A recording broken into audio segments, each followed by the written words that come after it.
नमस्कार सर्वांना. तर मी बनवते फ्रेंच बीन्स आणि बटाट्याची भाजी. एकदा बनवून बघा, खूप छान लागेल अशी पद्धतीची, माझ्या पद्धतीची.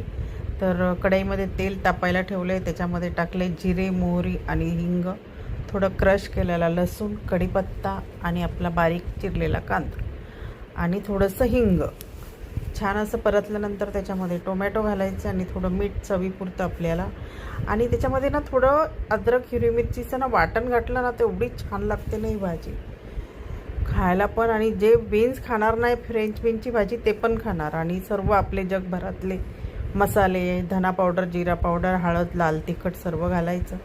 थोडं पाणी घालायचं आणि त्याच्यानंतर ही भाजी आपण जी चिरून ठेवली, धुवून स्वच्छ पाण्याने, ती जरा 10-15 मिनटं त्याच्यामध्ये पाणी घालून वाफायला ठेवायची. इतकी छान लागते ना. पण त्याच्यात हिरवी मिरची आणि अद्रक लसूणचा ठेचा घालायचा, तर त्या भाजीला चव येते.